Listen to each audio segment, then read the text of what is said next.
¿Qué tal? Muy buenas tardes. Gracias por acompañarnos. Bienvenidos a una emisión más de su programa La Hora PAF. Soy su servidor Juan Raúl López Villa. Gracias por estar con nosotros. Esperemos que todos estén muy bien de salud, cuidados y cuidándose debidamente de este virus que todavía no cede a nivel global.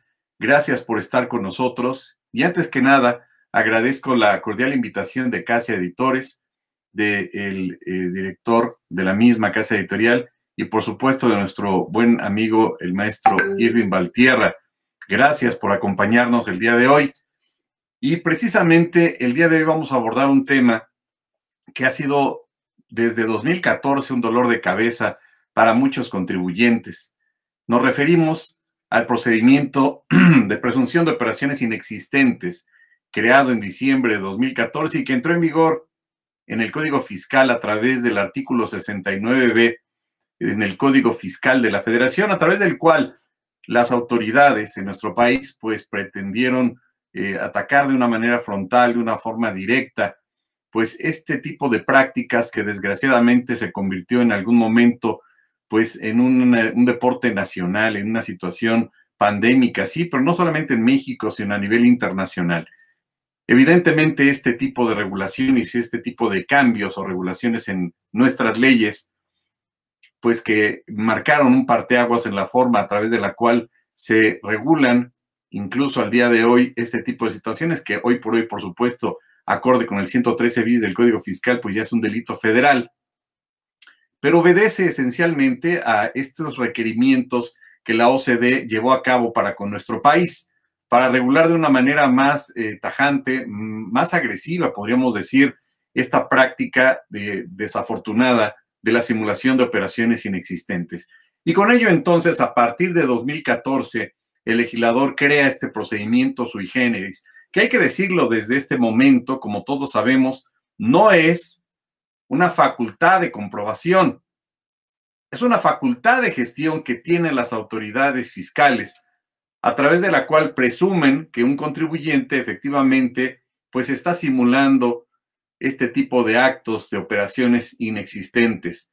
Esto conlleva muchos aspectos elementales en materia de constitucionalidad, por supuesto también en materia de derecho administrativo, en materia de derechos humanos. Y el día de hoy vamos a abordar algunos de los puntos que consideramos, salvo su mejor opinión, como algunas inconsistencias en el aspecto procedimental dentro de pues lo que regula el 69, dentro de esta práctica de la presunción de operaciones inexistentes. Hay muchos temas que todavía quedan por resolver, hay muchos puntos que considero la PRODECON aún no ha resuelto, pero el tema fundamental es hasta qué punto realmente se está atacando a la delincuencia organizada, o aquellos contribuyentes que se vieron seducidos, valga la expresión, por caer en la tentación o en las garras de simular operaciones a través de la compra y venta de facturas. Entendemos que gran parte de este tipo de operaciones, si no es que la gran mayoría de las mismas, pues es llevada a cabo a través de la famosa delincuencia organizada. Y con ello, pues entendemos también que la simulación de operaciones o las operaciones fachada, a final del día, es un mecanismo también para el blanqueo de capitales, o también conocido como lavado de dinero, y que en nuestro país se le conoce como ingresos de procedencia ilícita.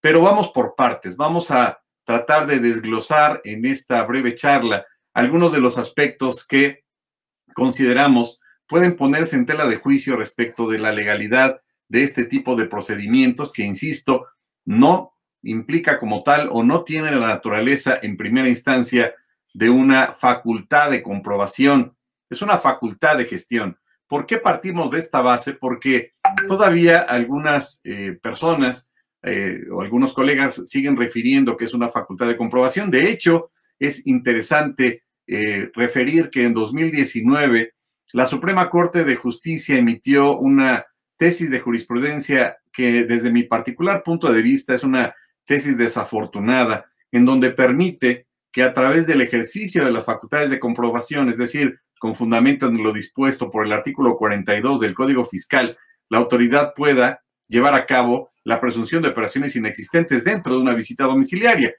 En ese contexto, partiríamos de un aspecto elemental del principio de legalidad. El principio de legalidad implica entonces que las autoridades no pueden llevar a cabo ningún tipo de acto, pues que no esté previsto en los ordenamientos legales. Y en ese contexto, si no está contemplado dentro de lo dispuesto por el artículo 42 del Código Fiscal de la Federación, entonces no es una facultad de comprobación. Dicho de otra manera, si la presunción de operaciones inexistentes estuviera contenida dentro del artículo 42 del Código Fiscal, pues entonces estaríamos hablando de una facultad de comprobación más, como lo es la visita domiciliaria, como lo es la revisión de gabinete y, por supuesto, la revisión electrónica contenida en la fracción 9 del artículo 42. Pero no está contenida dentro del 42 y, por tanto, entonces, por obviedad de razones, no podemos entenderla o considerarla como una facultad de comprobación. En ese tenor, entonces, pues señalaríamos lo siguiente. Hemos preparado algún material, pues para hacerlo más asequible y para dejarlo de una manera más gráfica en estos puntos que yo creo vale la pena señalar. Partiríamos entonces de la base de los casos en los que el SAT presume la inexistencia de operaciones del contribuyente e inicia el famoso procedimiento de operaciones inexistentes, que para efectos didácticos siempre lo hemos utilizado en clase como el POIN, presunción de operaciones inexistentes. Los casos en los que el SAT presume la inexistencia de operaciones. ¿En dónde viene? Pues en el primer párrafo del artículo 69b del Código Fiscal que estamos comentando en estos momentos. En ese contexto, pues la autoridad establece, y aquí lo resumimos de alguna manera en este breve cuadro que ojalá sea de su agrado, en donde indicamos que en el punto número 1, pues la autoridad detecta que un contribuyente, sea persona física o moral, por supuesto, pues está llevando a cabo o ha llevado a cabo o ha emitido comprobantes fiscales digitales, pues para ya sea producir, comercializar o entregar bienes o para prestar servicios sin contar con los activos, con el personal, con la infraestructura o con la capacidad material técnica, ya sea directa o indirecta, para llevar a cabo la producción de estos bienes o servicios que obviamente están amparados en estos comprobantes fiscales digitales. Cabe señalar entonces que entenderíamos que estos comprobantes los detecta la autoridad en la información que tiene, en la cual tiene acceso, es decir, en su base de datos. Entendemos que la autoridad ya cuenta con los FDIs del contribuyente, que ya cuenta con la contabilidad del mismo electrónica y que también, evidentemente, ya cuenta con las declaraciones provisionales, complementarias y anuales. Y con ello, entonces, tiene pues mucha información a su alcance para poder discernir o presumir, que es el punto, en qué casos presumiblemente el contribuyente está o llevó a cabo actividades o más bien emitió comprobantes fiscales sin contar con estos elementos. Es importante y vale la pena recalcar pues que la autoridad no nos define de alguna manera qué activos o qué personal o qué infraestructura o cuál es la capacidad que debe tener. Aquí un punto interesante es que pues la autoridad va a presumir una presunción juris tantum, que el contribuyente entonces pues no tiene o no cuenta con esos elementos. Para tales efectos, la autoridad rompe el esquema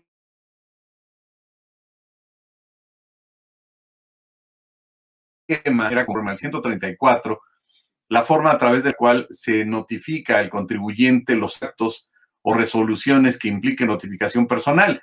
Es decir, determina y se establece que deberá de notificarlo por buzón tributario, por diario oficial o por la página de internet del SAT.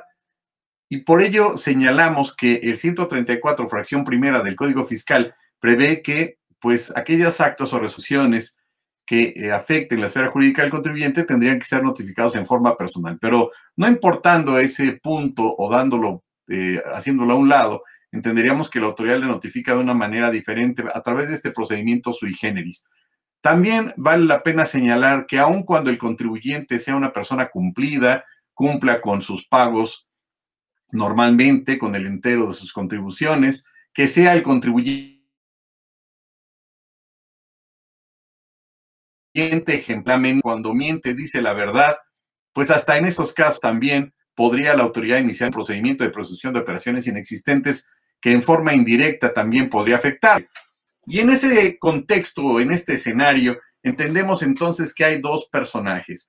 El que compra presumiblemente estos comprobantes fiscales digitales y el que presumiblemente, perdón, el que los emite, que es el que emite estos comprobantes fiscales, que serían las empresas que facturan operaciones simuladas, y por otro lado los que lo adquieren, los que pagaron, pero para efecto de deducir más facturas, y lo hacen con una finalidad, pues sí, de engañar a la autoridad a efecto de tener comprobantes fiscales digitales de operaciones que no existieron, pero que están, entre comillas, amparadas por estos comprobantes. Entonces, tenemos en un primer escenario a los EFOS, que se les conoce así en la práctica, no lo refiere así el código, por supuesto, y por otro lado tendríamos a los CEDOS, es decir, a las empresas que deducen esas operaciones simuladas.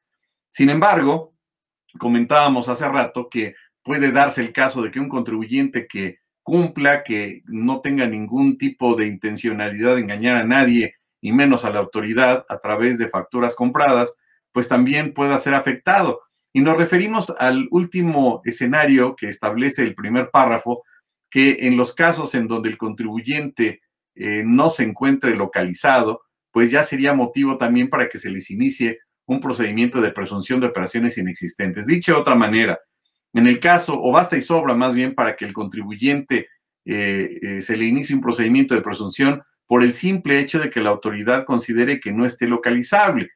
Este es un tema muy importante porque tendríamos que reconocer que con motivo de la pandemia, pues desgraciadamente muchos contribuyentes se vieron en la necesidad inexorable de salirse de ese domicilio en virtud de que pues no tenían para pagar la renta y prefirieron pagar la nómina y olvidaron todos los efectos legales que puede implicar el estar ilocalizables. Además de que en términos de lo dispuesto por el artículo 100 del Código Fiscal de la Federación, también se configuraría como un delito federal el estar ilocalizable. Entonces vean todos estos efectos, además, por supuesto, de la restricción temporal de los certificados de sellos digitales. Entonces, si la autoridad, en este caso el SAT, pues puede estar en dos escenarios para poder iniciar el procedimiento. El primero que ya señalábamos, cuando detecta que el contribuyente no cumple con estos requisitos, y el segundo, muy simple, entre comillas, es que basta y sobra con que el contribuyente pues no esté localizable. Y en este cuadro entonces vemos que el SAT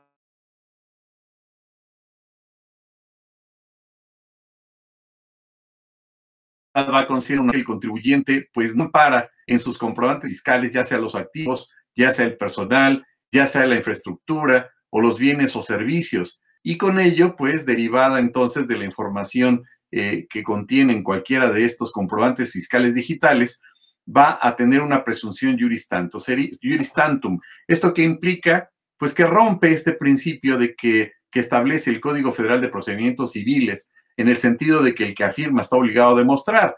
Aquí la carga de la prueba va a ser para el contribuyente, y una vez que se entere de esta o se le notifique por estas vías que ya comentábamos al presunto EFO o a la presunta empresa que factura operaciones simuladas, pues este va a tener pues 15 días en principio para poder manifestar lo que su derecho convenga, por supuesto por vía de buzón tributario. Esto tiene especial trascendencia porque aquí entraríamos pues a conceptos que, como ya indicamos en esta presentación, pues no define de alguna manera el Código Fiscal en el artículo 69b. Y en ese contexto señalaríamos en primera instancia, pues, sobre qué elementos o en qué información se va a basar la autoridad para detectar que el contribuyente no cuenta con esos elementos. Pues no lo sabemos. Es con base en la información que tiene a su acceso la autoridad. ¿Qué información es en la que se basó? No lo sabemos. Pero viene un tema todavía más interesante. ¿Cuál es el parámetro que va a tener la autoridad para considerar que el contribuyente no cuenta con cualquiera de esos elementos antes señalados? Es decir, la autoridad va a presumir que no cuenta con el personal en la infraestructura o elementos materiales para llevar a cabo ese tipo de operaciones. Pero ¿cuáles son entonces estos elementos que tiene la autoridad o este parámetro para que considere que el contribuyente no cuenta con esos elementos? Tampoco lo sabemos. Quizás esté contenido dentro de un capítulo de la dimensión desconocida que aún no hemos visto, pero esta alquimia jurídica pues no la va a conocer el contribuyente únicamente en teoría a través del oficio que se le notifique por vía de buzón tributario y en la cual necesariamente entenderíamos, y así lo ha determinado la Corte, pues debería de señalar cuál es el ejercicio fiscal, a qué tipo de acto se refiere y, por supuesto, cuáles son las facturas o los comprobantes fiscales a los que se refiere la autoridad fiscal.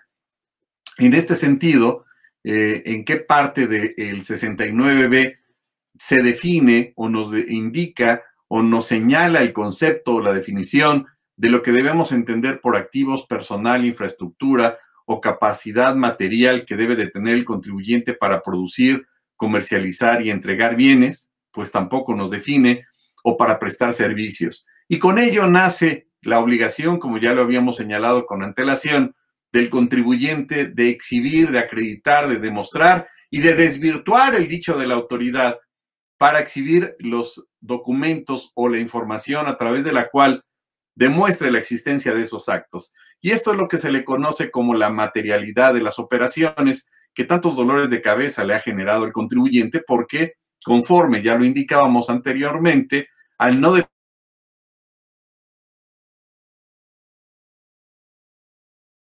definir los otros requisitos que debe de cumplir la famosa materialidad, pues entonces quedará en posibilidad la autoridad dentro de este procedimiento, facultad de gestión del 69B, pues de rechazar esos aspectos de materialidad en función de que considere que no satisfacen estos requisitos elementales.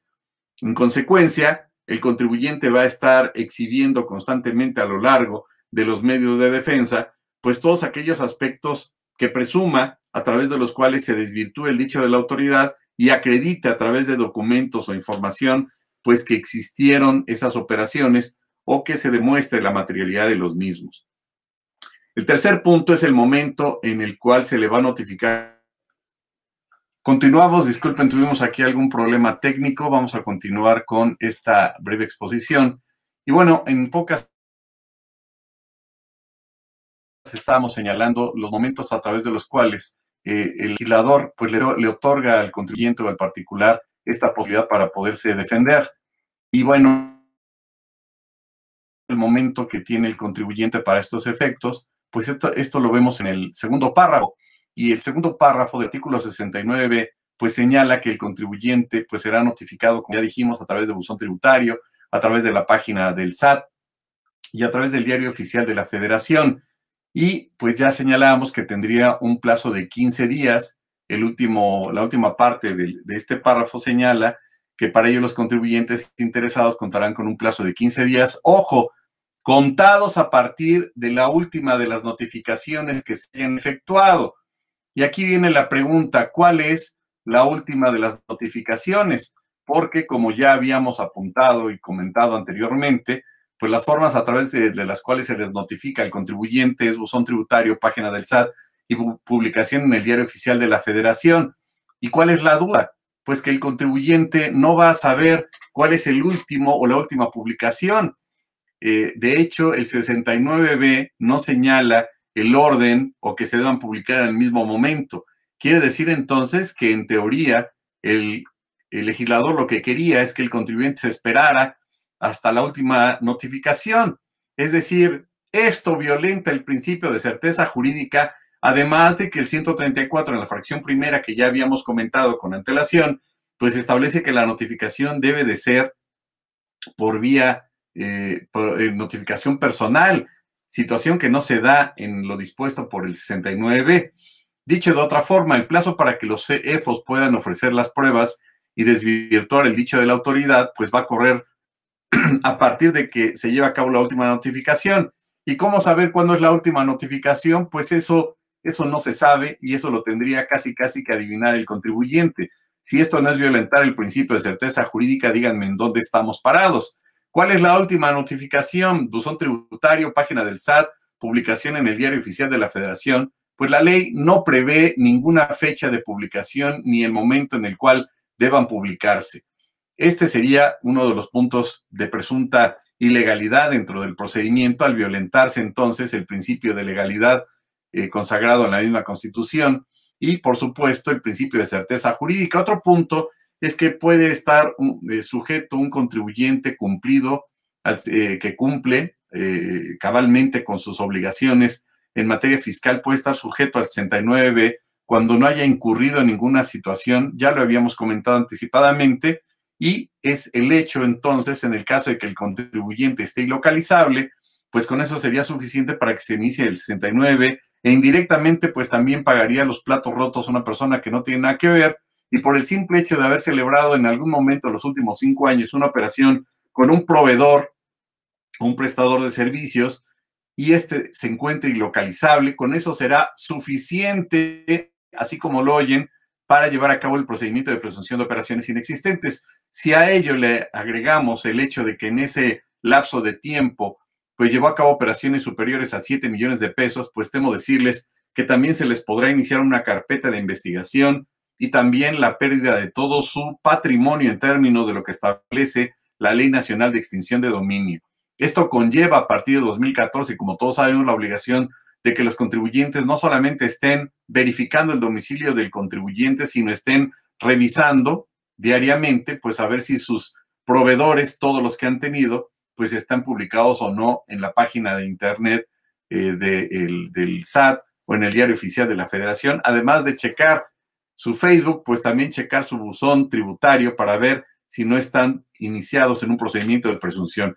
Vean entonces que nadie se salva de una situación en la cual pues la autoridad presuma que un contribuyente está incurriendo en ese tipo de prácticas, lo cual pues evidentemente deja en estado de indefensión al contribuyente y lo pone vulnerable ante estos tipos de regulaciones que, si bien es cierto, pretenden atacar o acabar con este tipo de situaciones, pues pareciera que ponen en jaque al contribuyente. Para efecto de complementar lo que estamos señalando, pues pondríamos como aplicable la tesis que tenemos aquí enfrente, que refiere que la notificación por estrados en materia fiscal para efectuarla cuando el interesado esté ilocalizable en el domicilio señalado, al efecto no es legalmente exigible la práctica de un citatorio previo como elemento de validez. ¿Qué quiere decir esto?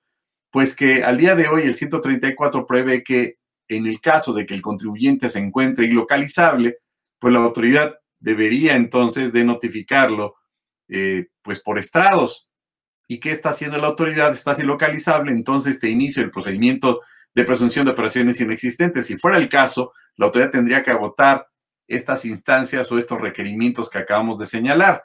En ese contexto también, pues viene todo un tema interesante. ¿Cuál es la diferencia entre un contribuyente no localizado y no localizable? Y para efectos de entender o considerar en qué caso se aplica la notificación por estrados que acabamos de señalar. Y en ese contexto, esta tesis de jurisprudencia del Tribunal Federal de Justicia Administrativa establece que la notificación es un medio de comunicación procesal que se debe llevar a cabo a través de las formalidades legales preestablecidas, ya que por su conducto se da a conocer un acto de autoridad. Por eso el 134 en la fracción tercera del Código Fiscal prevé que la notificación por estrados debe efectuarse cuando la persona a quien se deba notificar no sea localizable en el domicilio, por supuesto, que tengan para efectos del Registro Federal de Contribuyentes.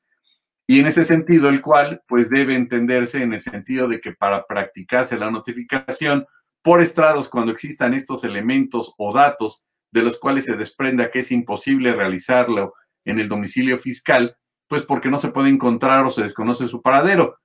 Y una connotación diferente al término de no localizado, pues es el contenido que significa que no se encontraba o no se localizó esa persona que se va a notificar, pero se sabe con certeza que sigue siendo su domicilio. Un ejemplo clarísimo es cuando el contribuyente pues pueda poner afuera del domicilio fiscal pues que están en cuarentena por cuestiones de COVID, o como ya tristemente ha sucedido, y viene el comentario al tema, pues que puede ser que una persona ya ha sido contagiada o se hizo un contagiadero en ese domicilio fiscal. Es completamente válido pues que señalen o que pongan el anuncio afuera de la oficina, pues de que no están ilocalizables, simplemente están trabajando en casa en virtud de una situación de contagio que se dio con motivo de la pandemia. Tan es así que, por cierto, Valdría la pena recordar que incluso existe ya una tesis de la Corte que prevé que el contribuyente no puede acudir ante la autoridad para efecto de que sea requerido personalmente por razones de respetar el derecho a la salud en virtud de que puede caer en contagio por razón de la pandemia. Vean pues la trascendencia que ha tenido incluso para efectos de criterios jurídicos en la Corte el escenario pandémico que tristemente se sigue presentando en nuestro país. En ese sentido, entonces, existe la figura, por otro lado, de las empresas que deducen las operaciones simuladas, y estos son los que se le conocen como los EDOs. Y a esto se refiere el octavo párrafo del artículo 69, que establece que las personas morales que hayan dado, bueno, se refiere el párrafo cuarto y el párrafo octavo del 69, y señala que las personas físicas o morales que hayan dado cualquier efecto fiscal a los comprobantes fiscales expedidos por un contribuyente que esté incluido en el listado a que se refiere el párrafo cuarto de este artículo, contarán con 30 días siguientes al de la citada publicación para acreditar ante la propia autoridad que efectivamente adquirieron los bienes o recibieron los servicios que amparan los citados comprobantes fiscales, o bien procederán en el mismo plazo a corregir su situación fiscal mediante la declaración o declaraciones complementarias que correspondan. Aquí es importantísimo redundar el hecho de que el EDO se va a enterar por rebote, valga la expresión, se va a enterar no por una notificación personal que lleve a cabo la autoridad, se va a enterar porque pues tendría la obligación de checar en el Diario Oficial de la Federación la publicación definitiva, es decir, aquella a través de la cual la autoridad resuelva después de 5 meses a más tardar y después de que el EFO haya llevado a cabo la exhibición de sus pruebas, como ya dijimos, dentro de los 15 días, aun cuando con la reforma de 2018 les dan una ampliación para 5 días más, la autoridad tendrá 5 largos meses para resolver que, pues si esas pruebas fueron válidas o no, para desvirtuar el dicho de la autoridad. Y si no fueron válidas, se publicaría entonces esta lista que le llaman definitiva o lista negra, la cual entonces aquella persona que haya adquirido esos comprobantes fiscales a través de esos presuntos bienes o servicios, pues tendría que enterarse, entre comillas, por rebote. El 134 del Código Fiscal no prevé la notificación por Diario Oficial de la Federación. Esto es un vicio, bueno, esto es una forma a través de la cual el 69B pretende notificar al contribuyente. ¿Y qué nos dice el 134? Pues que por buzón tributario se tendría que notificar personalmente o por correo aquellos actos que pueden ser recurridos. La pregunta es, ¿el EDO es notificado personalmente y se cumple cabalmente con el 134? Pues ya tienen ahí la respuesta en lo que acabamos de señalar. También, otro punto es que puede tener valor probatorio, por supuesto, la documentación confidencial que se obtenga por parte de un tercero como dueño, sin el consentimiento del dueño de la misma. ¿A qué me refiero con este punto? Por tantos vicios o tantos puntos ciegos, valga la expresión, que este procedimiento conlleva. Pues que en 2020 la autoridad legislativa creó la figura de otro personaje dentro de esta película de terror que se le conoce como el tercero colaborador fiscal. Es decir, ya habíamos hablado de los EFOS, ya habíamos hablado de los EDOS, y en 2020 entra a escena un nuevo personaje que se le conoce como tercero colaborador fiscal. Este tercero colaborador fiscal, pues puede ser cualquier persona que haya tenido, bueno, que no haya estado inmerso en la emisión, en la compra o en cualquier parte de este proceso de emisión de comprobantes fiscales digitales y que, como buen samaritano, tenga a la mano el acceso de la información pertinente, siempre y cuando, dice el 69 TER, pues haya tenido acceso legalmente a la información que va a proporcionar a la autoridad para denunciar a través del correo del SAT, denunciasad@gov.mx, pues cualquier, entre comillas, anomalía o presunta simulación de operaciones a cargo de un tercero. Dicho de otra forma, cuando un tercero tenga conocimiento de que existe un EFO o un presunto EDO, pues tendría que enviarle toda la documentación, entre comillas, a la autoridad, pues para efecto de denunciar en forma altruista, pues aquella situación anómala que podría constituir el inicio de un 69B, de un procedimiento administrativo o el inicio de una carpeta de investigación por este presunto delito. ¿Cuál es el beneficio que va a tener este tercero? Pues va a tener el gran honor y derecho de que la autoridad lo incluya en la famosa lotería fiscal. Pero fuera de ello, la autoridad no redunda o no establece ningún otro requisito para acreditar que esa documentación que envía a la autoridad por vía de correo electrónico, ojo, aquí el 17K no existe, la autoridad no le da un tratamiento a este tercero colaborador como de contribuyente, se lo da como de un tercero ajeno, extraño, como si no fuera contribuyente. Y en ese contexto, pues ya no exige el 17K. Es curioso porque entonces al tercero colaborador no lo contempla como contribuyente, sino como un tercero que ni siquiera le exige que le envíe la información por vía de buzón tributario. Es interesante cómo la autoridad entonces pues contempla este escenario para darle un tratamiento pues diferente, llamémosle de esa manera, a este tercero colaborador. El tema fundamentalmente es que la forma a través de la cual se regula el 69 BTR que se incorpora en 2020 con las reformas fiscales de esa fecha, pues es el tratamiento que le va a dar a este tercero, pero que no hace ninguna referencia específica a que la información tendría que acreditar que se obtuvo legalmente. Simplemente señala que basta y sobra que la haya obtenido legalmente. ¿Y esto qué quiere decir? Pues que no requiere ningún tipo de prueba para señalar bajo protesta de decir verdad o incluso bajo ningún otro tipo de leyenda que esa información es de carácter lícita u obtenida de manera lícita. ¿Qué implica esto? Pues que la autoridad está permitiendo o está abriendo la puerta para que cualquier tercero, hacker o persona que pueda extorsionar, valga la expresión, a cualquier empresario en aras de denunciarlo, pues pueda obtener ilícitamente documentación que es de carácter confidencial. Y si a este punto le ahondamos el aspecto de cuál es la información con la cual no cuenta la autoridad, como lo dice el 69 BTR, pues tendríamos que recordar que la autoridad ya cuenta, como lo dijimos al principio de esta plática, pues con el CFDI, con las declaraciones provisionales complementarias mensuales, pero pues ¿qué otra documentación no tendría la autoridad? Pues esa documentación que acabo de señalar es con la que ya cuenta mensualmente, papeles de trabajo, contratos, etcétera, estados de cuenta bancarios. Y eso no es información confidencial, por supuesto que lo es. Quiere decir entonces que si el contribuyente acredita que esa información fue obtenida en forma ilegal, pues el tercero colaborador podríamos considerarla que está condenado al fracaso, porque esta información que proporcionen estos terceros colaboradores, pues en el momento en que el presunto afectado, sea EF o sea EDO, pueda demostrar que esa información fue obtenida de manera ilícita, pues encuadraríamos en un escenario interesante respecto de la naturaleza de la prueba ilícita.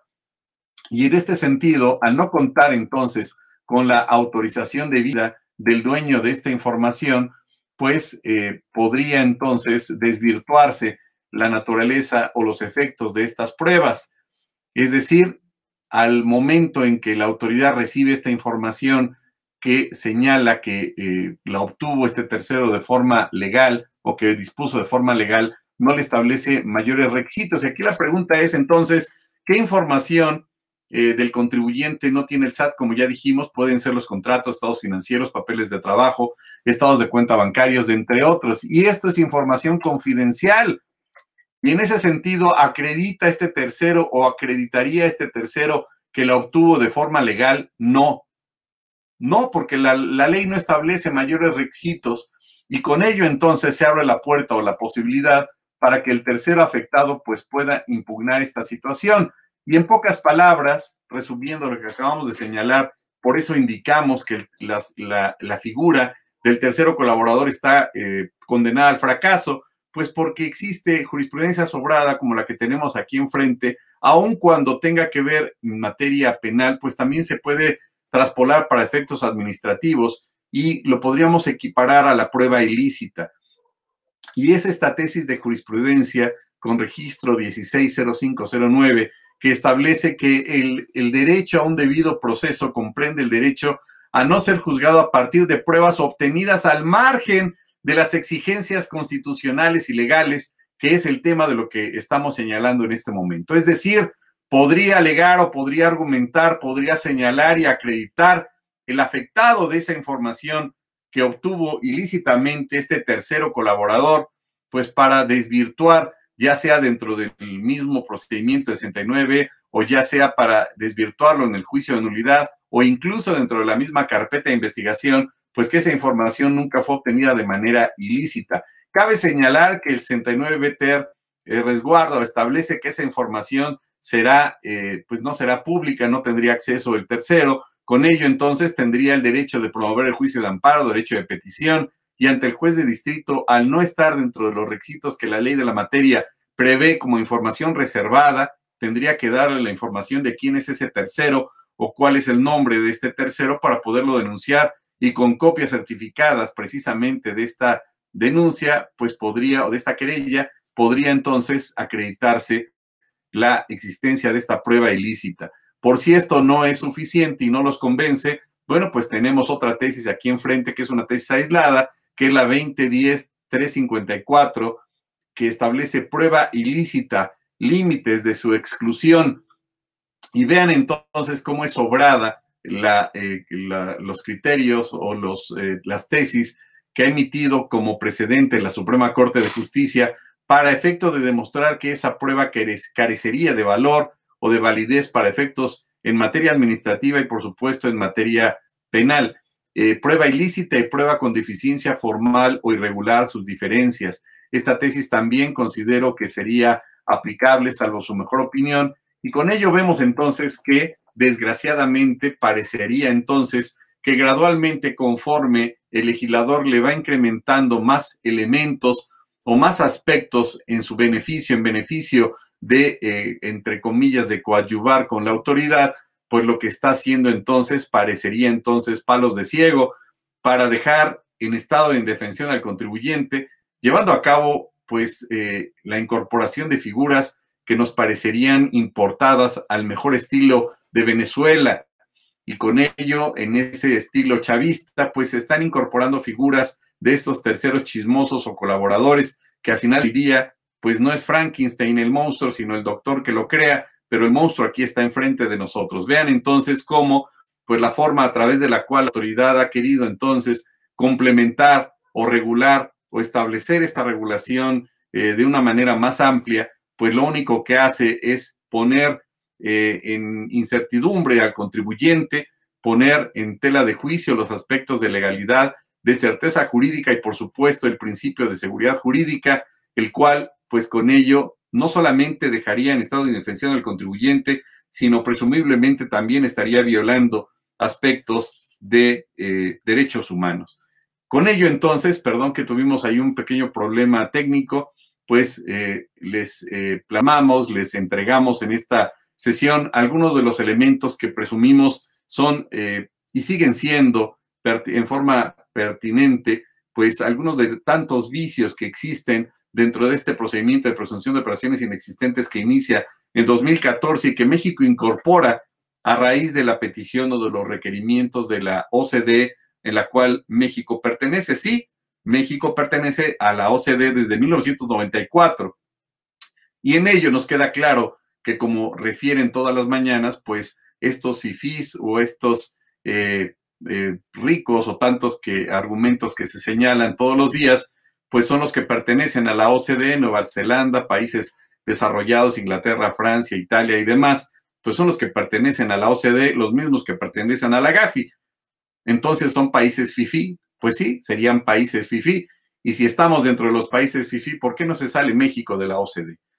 Muchas gracias por el favor de su atención. Ojalá haya sido de su agrado, disculpándonos con este pequeño inconveniente que tuvimos en la transmisión. Ojalá haya sido de su agrado. Nos ponemos a sus órdenes en nuestra página de internet www.juanraúllopezvilla, en nuestro muro de Facebook, también Juan Raúl López Villa, y en nuestros programas de Spotify, Acciones Fiscales y Defensa Fiscal Definitiva en Spotify. Muchas gracias por su tiempo. Que tengan una excelente semana. Gracias.